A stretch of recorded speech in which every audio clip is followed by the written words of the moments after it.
Hai hello, salam sejahtera Malaysia. Selamat datang ke channel Vels Lifestyle. Saudara-saudara yang dirahmati semua, terima kasih kerana masih setia bersama di dalam channel ini.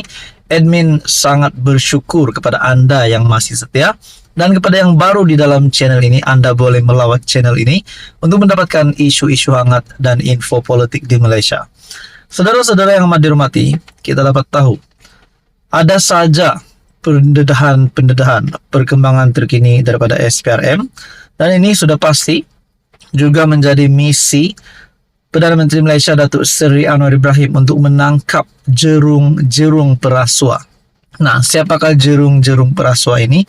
Jerung besar, jerung kecil perlu ditangkap. Nah, saudara-saudara, ada pendedahan terbaru daripada SPRM, artikel daripada FMT. SPRM sita 8 kenderaan mewah milik sindiket selundup rokok arak. Kenderaan dianggarkan bernilai RM6 juta itu disita dalam operasi sekitar Lembah Klang sejak Isnin lalu. FMT Reporters 17 Mac 2024. Nah, ini pasti satu lagi pendedahan yang mengejutkan politik Malaysia. SPRM menyita 8 kenderaan mewah dianggarkan bernilai hampir RM6 juta milik individu dipercayai terbabit sindiket penyelundupan tembakau, arak dan rokok. Menurut sumber SPRM, model kenderaan yang disita adalah masing-masing 2 unit Lamborghini serta Toyota, manakala setiap seunit Lexus, Mercedes, BMW dan Volvo dalam operasi khas sekitar Lembah Klang. Operasi sejak Isnin itu dijalankan bahagian pencegahan pengubahan wang haram AML SPRM dengan kerjasama Lembaga Hasil Dalam Negeri LHDN dan Bank Negara Malaysia. Kenderaan-kenderaan ini disita daripada beberapa individu berjawatan pemilik syarikat serta orang tengah yang membuat bayaran wang sogokan kepada pegawai-pegawai di sebuah agensi penguatkuasa menurut sumber itu. Selain itu, sindiket terbabit juga dikesan terbabit aktiviti pengubahan wang haram dengan mencuci duit menggunakan akaun perniagaan syarikat hantu melalui pengurup wang dan syarikat pinjaman wang berlesen. Kegiatan penyelundupan sindiket ini dipercayai telah menyebabkan ketirisan hasil cukai yang dianggarkan lebih RM400 juta dan telah memberi wang rasuah lebih RM8 juta kepada beberapa individu termasuk penjawat awam bagi melancarkan kegiatan penyelundupan. Sindiket ini dipercayai menggunakan modus operandi dengan menggunakan akaun keldai bagi melakukan transaksi pembayaran wang rasuah kepada penjawat awam yang bersekongkol dengan mereka. Sementara itu, pengarah AML SPRM Muhammad Zamri Zainul Abidin mengesahkan sitaan terhadap 8 kenderaan mewah berkenaan dan individu yang ditahan disiasat mengikut Seksyen 17 dalam kurungan E dan Seksyen 17 dalam kurungan B Akta SPRM 2009. Ini pasti satu lagi pendedahan yang menggemparkan politik Malaysia.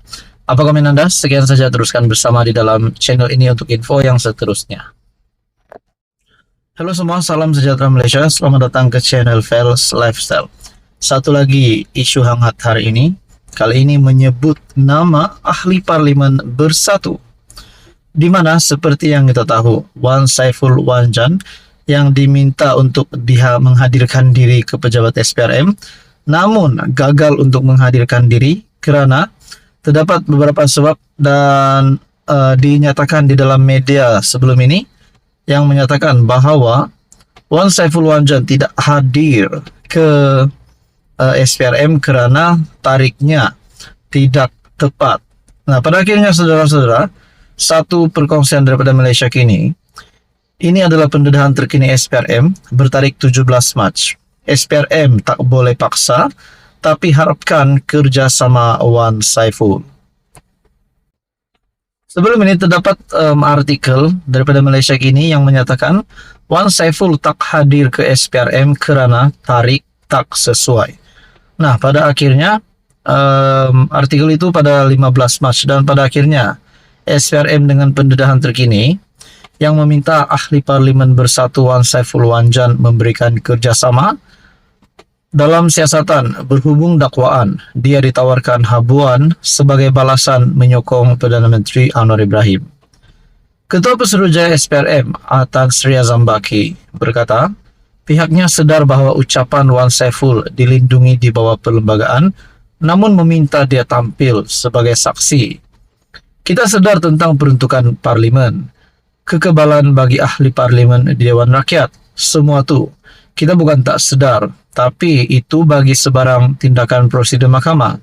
Di sini, kita nak dia datang ke pejabat bagi keterangan, sebab kita ada kes yang kita dah buka.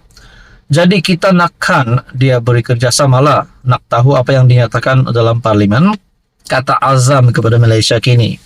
Maksudnya Tan Sri Azambaki, Ketua Pesuruhjaya SPRM sendiri, telah membuat pengumuman ini ditujukan kepada Wan Saiful Wanjan, di mana SPRM meminta Wan Saiful untuk datang ke pejabat SPRM. Nah, persoalannya, adakah di sini Wan Saiful nak mengelak ataupun nak larikan diri? Ataupun sebenarnya apa yang dinyatakan di parlimen itu semuanya adalah tipu? Nah, itu menjadi persoalannya. Terdahulu Wan Saiful pada 15 Mac berkata dia tidak dapat hadir ke ibu pejabat SPRM di Putrajaya dengan membangkitkan soal kekebalannya sebagai anggota parlimen selain tarik tidak sesuai.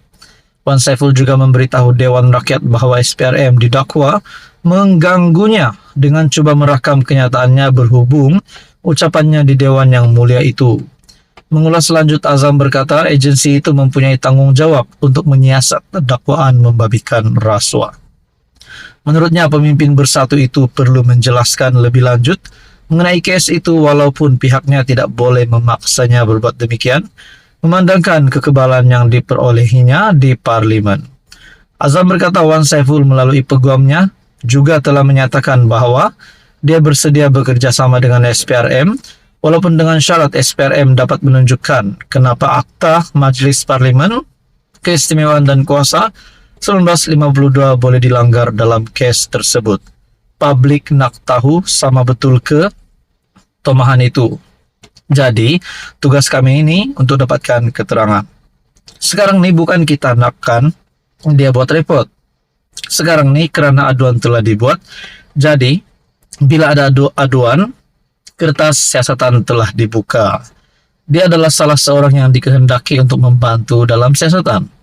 Kita nak tahu apa cerita sebenar sebab dia saksi. Pada 28 Februari, Wan Saiful mendakwa dia ditawarkan habuan berupa peruntukan RM1.7 juta untuk menyokong untuk kawasannya jika menyokong Perdana Menteri Anwar Ibrahim. Apa komen Anda? Sekian saja, teruskan bersama di dalam channel ini.